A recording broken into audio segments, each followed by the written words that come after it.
Hola, bienvenidísimos a un nuevo video. Saben que yo me llamo Eduardo. Hoy vamos a empezar la apertura de este canal, aunque ya tenía bastante tiempo que ya había subido videos, pero ya les voy a empezar a subir los videos de misterio en este canal. Les quiero agradecer a todos los que se suscribieron de mi otro canal para que podamos seguir con este tipo de proyectos. Vamos a hablar de Carlos Trejo, un hombre que se autoproclamó como un cazafantasmas, el más famoso de México, que ha estado rodando su nombre en los últimos días. Vamos a ver si realmente es un charlatán, si dice la verdad. Bueno, pues quédense a ver este video, además de que les voy a contar la historia de Cañitas, que es lo que mucha información detrás de Carlos Enrique Trejo Ávila.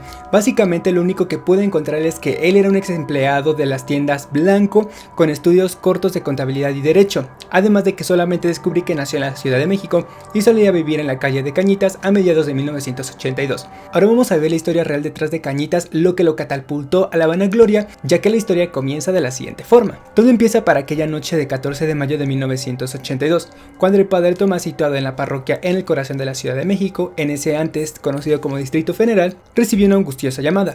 Era una joven que le suplicaba que por favor se desplazara a un caserón situado en la calle de Cañitas número 51, en el barrio de Popotla. La joven que hizo la llamada dijo que algo misterioso había tomado el lugar. Según le confesó al párroco que había todo empezado con un simple juego de Ouija, solamente para bromear y pasar el rato, y que a partir de ese momento empezaron a ocurrir un sinfín de apariciones, de angustia, locura, posesiones, poltergeist, etc. El padre Tomás le dio un consejo a la joven: poner una Biblia afuera de la entrada de la casa, a lo que ella le hizo caso. Al día siguiente esa Biblia, según los habitantes de Cañitas, comenzó a llorar sangre, y justo en el momento en el que padre Tomás llegaba a la casa, lejos de allí en la sacristía se desnuca y posteriormente muere. Después de este terrible acontecimiento, la joven se quedó en la casa ahí por unos cuantos días, a lo que los fenómenos paranormales, las cosas se movían, había bastantes ruidos, lo que la desencadenó a que llevara a la locura y posteriormente a la muerte. Y desde aquel día la casa estuvo deshabitada. Para mediados de 1982, aquí es cuando ya empezamos con lo de Carlos Trejo, el antes mencionado, y como dije en un principio, él era un ex empleado y vivía a unas cuantas casas de lo que es el número 51 de la casa Cañitas, o sea, estaba muy cerca. Como él no tenía mucho dinero, empezó a platicar con los residentes de la colonia, y entre esas pláticas se empezó a sacar el tema de lo que ocurrió en la casa de Cañitas, y a Carlos Trejo se le hizo bastante interesante la historia. Él decide hacer bastantes visitas a la casa para descubrir qué lo que sucede, pero desgraciadamente para él no encontró ninguna actividad paranormal y por lo tanto decide comprarla. Él ya vivía en la casa y todo empieza con su hermana Norma, quien ella estaba desesperada por contactar a su exnovio de nombre Isidro, quien había fallecido anteriormente en un accidente automovilístico,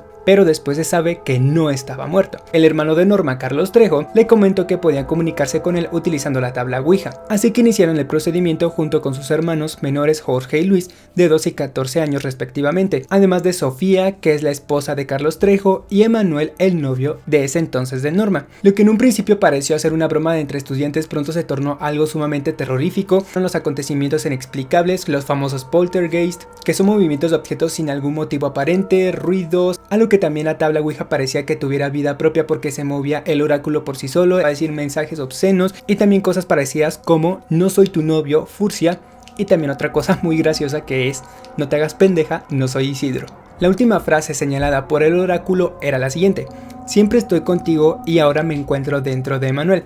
Emanuel, como dije en un momento, era el actual novio de Norma, lo que empezó a contorsionarse, convulsionar, sacar espuma por la boca y hacer cosas bastante erráticas que nadie podía controlarlo. De pronto, una frase que no era de ninguno de los presentes decía: "nunca podrán parar lo que ustedes desataron". Desde ese entonces las apariciones de algo desconocido, oscuro y extraño repetir en diferentes puntos de la casa, algo que se apoderó de Emanuel llevándolo casi a la locura. Los aterrados amigos vivieron momentos de objetos, bajadas de temperatura, posesiones de gente que conocían y les hablaban con una voz que no era la suya, las camas se saltaban solas, infinidad de fenómenos extraños. Ahora ya como último de remedio decidieron exorcizar la casa, lo que este proceso resultó bastante traumático y la Biblia empezaba a llorar sangre mientras el sacerdote la leía recorriendo la casa. Pasaron los días y la angustia se hacía incontrolable. Una noche, mientras todos dormían, Norma, la hermana de Carlos Trejo, se levantó para ir al baño y despertó a todos con un grito aterrador. Cerca de la puerta había una sombra encapuchada, tenía unas uñas afiladas e intentó alcanzar a Norma, pero cuando llegó hasta un crucifijo colgado en la pared, se esfumó rápidamente dejando una niebla en la habitación. No fue la única vez que este ser fue visto en Cañitas. Podía verse en los pasillos, entre las camas en donde dormían los hermanos pequeños de Carlos Trejo, que son Jorge y Luis, de 12 y 14 años. Las apariciones de este ser fueron continuas y aparte hubo algo característico, que eran los rasguños que se repetían en paredes, puertas y en los cuerpos de las personas que estaban viviendo allí, principalmente en la espalda. Aterrados por lo que estaban viviendo, Carlos Trejo y su familia pidieron planos del lugar y comprobaron que la historia más rebota del edificio, debajo del mismo supuestamente había un cementerio de monjes de Tacubaya pertenecientes a la época de la Santa Inquisición, en donde muchas personas fueron torturadas, asesinadas, y por ello dedujeron que las apariciones y del fantasma encapuchado era un monje satánico que en esa época, como estaba lleno de maldad y agresividad, pues su fantasma quedó errante en ese lugar. Disculpen si estoy volteando a ver bastante, es que siento como si alguien me estuviera viendo, entonces me siento un poco extraño. 14 personas fueron las que perecieron durante el juego provocado en la calle de Cañitas. Una bruja anciana de nombre Margarita les avisó de los peligros de realizar aquella ouija y les vaticinó de la terrible aparición que volvería 10 años después, para terminar lo que había comenzado. Según su terrible profecía, el monje antes mencionado que se había aparecido en la casa tenía la intención de acabar con todos aquellos que estuvieron implicados en aquella fatídica noche. Lo asombroso de todo esto es que las 14 personas que estuvieron implicadas en el momento de la ouija murieron misteriosamente en situaciones extrañas. Entre las muertes comenzaremos con el padre Tomás, que fue el catedrático que en un momento le dio el consejo a la joven. Obviamente fue la joven que le siguió. Después Emanuel, que fallece con 28 años junto a toda su familia en un accidente de coche. Le sigue Fernando, de 26 años, en una disputa en un bar, que recibe un disparo en la cabeza. Posteriormente Sofía, la mujer de Carlos Trejo, quien muere a 28 años de edad con un tumor cerebral. Y luego Jorge, que era uno de los niñitos, fallece en un accidente automovilístico que se perforó la garganta con el limpiaparabrisas, y de esta forma, uno tras uno, fue pereciendo. Al morir la mujer de Carlos Trejo, él decide abandonar la casa y los excesos dejan de producirse durante un corto periodo de tiempo. Intenta vender la misma, pero el comprador que se había quedado para vendérsela muere mientras se dirige allí en su auto. Decidido a saber qué es lo que se llevó a sus seres queridos, decide volver a instalarse en la casa. Una vez más, descubre que debajo de la casa realmente había las ruinas de los monjes de Tacubaya, mismos que jugaron el papel de la Santa Inquisición, y según el relato, el monje que se aparecía en las noches, que se le apareció a la hermana de Carlos Trejo, era un monje satánico, como dije en un principio, y según él regresaba de lo terrenal cada 10 años para hacer su cometido. Carlos Trejo hizo un trato con el monje. Este último no lo mataría cada y cuando Carlos Trejo publicara la noticia ocurrida en la casa, y de esta forma ninguno ni otro terminarían pereciendo. Asimismo es cuando él empieza a tomar cartas en el asunto, y para 1994 ocurre un suceso muy importante, que es el antecedente para que él pueda publicar su libro sin algún problema, que vamos a ver después. En 1994, supuestamente apoyado por la Cámara de Diputados, Trejo pudo legislar un artículo, el 237 penal, que dice, según él, que cualquier gente que invoque falsos espíritus explota la creencia del pueblo, y quien haga falsas adivinaciones y curaciones pueda ser castigado de 3 meses hasta 12 años de prisión y se considera como un delito grave. Aquí la cosa es que el dichoso artículo 237 real dice a la letra: se castiga a los culpables de adulterio cometido en el domicilio conyugal o con escándalo. Y esto es debido a lo que ocurrió en la casa de Cañitas. Carlos decidió hacer la modificación de este artículo para que él no se metiera en problemas, y posteriormente en 1995 ahora sí pueda publicar su libro de Cañitas, en donde relata en primera persona lo sucedido. La historia fue un éxito rotundo, vendió aproximadamente 50,000 copias durante la primera semana, incluso fue publicado en periódicos, revistas, radio, televisión, y lo más importante es que en la radio hay un programa de terror también conocido como La Mano Peluda, en donde el locutor empieza a relatar los hechos sucedidos en la casa de Cañitas. Asimismo, él se autoproclamó como un cazafantasmas profesional, a lo que le daría seguimiento a todo lo relacionado con lo paranormal tanto en México como en el mundo. El libro tuvo cientos de críticas y tuvo más dudas que respuestas, además de las miles de faltas ortográficas que tenía, bastantes contradicciones y sucesos que hasta la fecha no se han podido dar fe de que realmente sean reales. Empieza la realización de más libros que se vendían como pan caliente y se ponían a la duda, al igual que su libro inicial de Cañitas. Al frente de la Organización Mundial de la Investigación Paranormal, entre sus siglas OMIP, se fundó en 1998, de la cual es coordinador y director general. Trejo y su equipo de investigadores son conocidos como los cazafantasmas, y trabajo no les falta. Su página de internet, cazafantasmas.com, ha recibido en menos de un año más de 6 millones de visitas en busca de explicación de los llamados fenómenos paranormales, a lo que habla de una percepción no tremenda sino brutal. Su página web en realidad es algo como un autofan site, gusta de autopromocionarse a diestra y siniestra, además de que está plagada de molestos gifs, animados, faltas ortográficas masivas, no aporta mucha información, al igual que en su libro, y las críticas que recibió es bastante incoherente. Muchas de las palabras estaban escritas en mayúsculas como si se les hubiese trabado el bloc majus. Un récord de mercado de su página es que para finales del 2003 había sido visitada en más de 20 millones de personas en menos de 2 años, y hasta el 2004 poseyó aproximadamente 73.084.683 vistas. La orden judicial el 18 de septiembre del año 2004, Trejo retiró de su página web la subpágina con cabecera, entre comillas digo, charlatanes, en la cual difamó a diversas personalidades a las que continúa difamando en sus conferencias. Honestamente, tal organización no existe, no tiene algo avalado por ninguna secretaría en la Ciudad de México y mucho menos está registrada ante el notario público.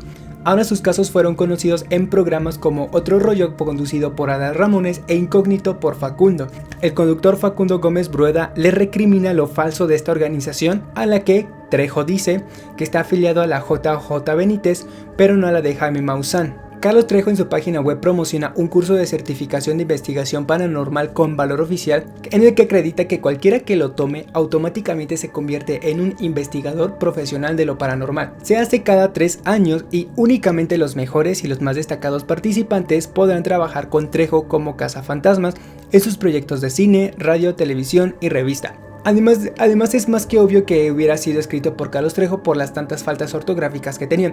Entre este plan de estudios destacaba la introducción a la parapsicología, técnicas de investigación, clasificación de fenómenos paranormales, etc. También en esa página web decide publicar su biografía y dice que a pesar de ser cazafantasmas también es un guitarrista de una banda conocida como Dogma, en el cual cuenta con ya más de 300 canciones escritas y listas para ser lanzadas al mercado. Igual en este mismo lugar, Carlos Trejo promete contestar las preguntas de los foreros. El último mensaje que fue posteado fue por Blacky 5795 el 18 de diciembre del 2006, que dice a la letra: creo que todos estamos decepcionados de este sitio y del señor Carlos Trejo, por lo que no ha dado respuestas contundentes a los ataques que le han realizado. Ya que les he platicado un poco de su historia, vamos a ver por qué le dicen que es un charlatán, y comienza de la siguiente forma. Para el año 2007 en los cines se lanza la película conocida como Cañitas, la presencia, en la cual el investigador paranormal Carlos Trejo dice que está basada en hechos reales y demuestra cómo es que fueron los sucesos en ese momento. Y como eslogan de la película utilizó la frase: no es una película de terror, sino que es la verdad. Sabemos muy bien que Carlos Trejo se hizo famoso por ser el único sobreviviente de los hechos sucedidos en la casa de Cañitas. Ahora, algo muy importante es que así como la fama te puede llevar a la vanagloria, también te puede hundir hasta el infierno y hasta más abajo. Ahora, ¿por qué? Porque le empezaron a surgir bastantes denuncias, bastantes cosas, y las personas que participaron en las películas, en su libro y los testimonios resultaron atacarlo porque dijeron que todo es falso. Los inquilinos que supuestamente murieron en extrañas condiciones salieron a la luz y dijeron que pues también todo había sido un montaje, que ellos habían sido partícipes de los verdaderos montajes de supuestas apariciones de espíritus. Tomando en cuenta lo que pasó en el cementerio, nadie sabe con certeza si es verdad que había restos de cementerio o alguna catacumba o algo debajo de la casa. Ni siquiera se tuvo algún documento, no se tuvieron papeles de excavaciones, no se tuvo nada. Todo esto surge a raíz de la película, y asimismo vamos a mencionar lo siguiente. Como todos sabemos ahora, el relato lleno de miticismo y tragedia resultó ser falso. Si usted recuerda, mencioné a Sofía, que era la esposa de Carlos Trejo. Bueno, les había dicho que había muerto de un tumor cerebral, y esto resultó ser falso porque en el acta de defunción ella no murió por eso, sino murió por SIDA. Por el SIDA, no murió por cáncer tumor, sino por una enfermedad complicada, por el SIDA. Francisco Núñez, que les había mencionado también en un principio, una de las supuestas víctimas, se presentó en una conferencia de prensa para presentar la película de Cañitas para demostrar las mentiras de Carlos Trejo. Así como sucedió cuando uno de los asesinatos ocurridos en 1992 perdió toda validez, el difunto habló con todos los medios nacionales para dejar en claro la farsa. Me llamo José Manuel Galván y vivo en California desde hace más de 20 años. Estuve en esa supuesta sesión en donde se dice que yo me convulsioné, que se me metió el ente, pero la verdad es que nos reunimos para beber. Entonces seguramente eso debió ser producto de una borrachera, porque yo no recuerdo que haya pasado. Carlos Trejo fue al programa ¿Usted qué opina?, para hablar de su caso. Nino Canún, el conductor, le dio el micrófono y Trejo comenzó a relatar la historia que ha vivido en 1982. Le dijo que las muertes de sus amigos, de lo mal que había pasado con su esposa, pero según cuenta, en medio del fanatismo, la incredulidad y la ignorancia, solo encontró un hombre que parecía ayudarle, Juan Chía, Sin embargo, en otra emisión del programa de Canún, Chía decía que la historia de Trejo era un fraude.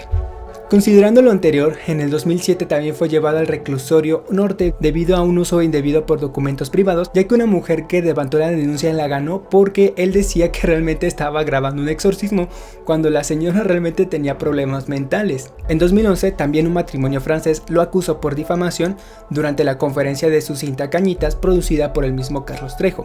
Por otro lado, Francisco Núñez lo acusó de utilizar una fotografía para el libro sin su consentimiento.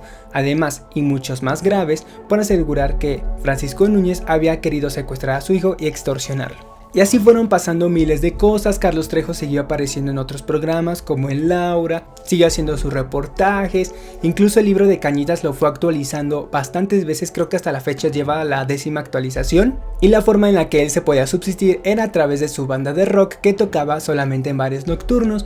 La gente se le acercaba a preguntar si todos sus casos eran falsos, si eran verídicos, a lo que él siempre a capa y espada respondía que eran verídicos.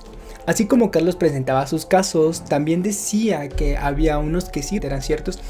Y ahorita yo que estuve investigando hay unos que en parte pueden que ser ciertos. Por ejemplo, hablo de Claudia Mijangos. Él dijo que hasta la fecha la mujer sigue en prisión, y sí, realmente sigue en prisión, que tenía desórdenes mentales, que era la teoría que había dicho del caso de la planchada, de las supuestas apariciones, y sí llegaban a ver los relatos, o sea, sí llegaba a decir que pues eso era cierto de lo que ocurrió del accidente de 1985, que se aparece en los hospitales, que golpea a las enfermeras cuando están dormidas, a los doctores, y que llega a atender a los enfermos cuando no nos están ayudando.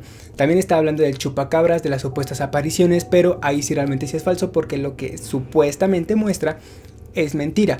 También empezó a hablar de una fotografía que él había robado, que no era suya y que era de otro artista, y que se demostró que la fotografía era simplemente algo de un evento que iba a ser en tercera dimensión. Carlos Trejo alegó que la niña presentada era su hija y la muñeca que tenía de su mano era una de sus sobrinas. Si ustedes van a la casa de Cañitas, si ustedes van a Popotla, le puedes preguntar a cualquier persona lo que ha sucedido y te van a contestar que es un charlatán. Digo esto porque unos jóvenes entrevistaron a una señora igual en la calle de Cañitas y le dijeron que en vez de estarse preocupando por lo que sucedía en Cañitas, que se preocupara por otras cosas que fueran más importantes que estar escuchando a una persona que es un charlatán. Sus libros, su película ha tenido bastantes críticas negativas, la consideran una porquería, al igual que el libro, no tiene sintaxis, hay bastantes contradicciones, muchas faltas de ortografía, la gente lo considera como algo de juego. En pocas palabras, Carlos Trejo, mucha gente dice que se humilla. Carlos Trejo en parte tiene verdad, porque presenta casos que han ocurrido, porque sí ocurrió, como les dije, Claudia Mijangos, La Llorona, Jack el Destripador, La Isla de las Muñecas, pero lo que lo hace que sea un charlatán es que para todo tiene que meter un espíritu, para todo tiene que meter un fantasma. Las grabaciones de que se mueven cosas, que se ve esto, que una sombra, son producto de las personas que están detrás de él. Y hasta la fecha solamente sabemos que Carlos Trejo está teniendo una pelea, la cual rechazó, y no queda más. Yo no me quiero meter mucho en este aspecto de la pelea, simplemente les quería decir lo que había pasado en su vida durante sus investigaciones y todo lo demás. Yo no creo que sea tanto como un charlatán, sino como una persona que toma las historias y trata de sacarle provecho de mala forma de ellas, al igual como lo hizo de la casa de Cañitas, porque algo muy importante que platiqué con personas que viven por allí cerca y con un amigo, es que Carlos, una vez que supo la historia y que hizo todo su relajo, hizo y deshizo, los pobladores lo corrieron del lugar. Por eso es que Carlos Trejo no vive allí en Cañitas, vive en otro lado. Y no me sorprendería que lo haya hecho con otras historias para sacarles provecho y pues obviamente tener mucho más dinero y supuestamente autoproclamarse como cazafantasmas. Pero hasta la fecha, si tú sabes algo, si tú lo consideras como un charlatán o no, déjamelo acá abajo en los comentarios, me gustaría saberlo. Y bueno, yo soy Eduardo, me despido hasta la próxima, que tengan un muy bonito fin de semana. No olviden suscribirse, activar las notificaciones, darle me gusta al video, dejar acá su comentario, compartirlo con sus amigos y les voy a dejar unos videos aquí que estoy seguro que les van a gustar. Bueno, me despido y nos vemos. Bye.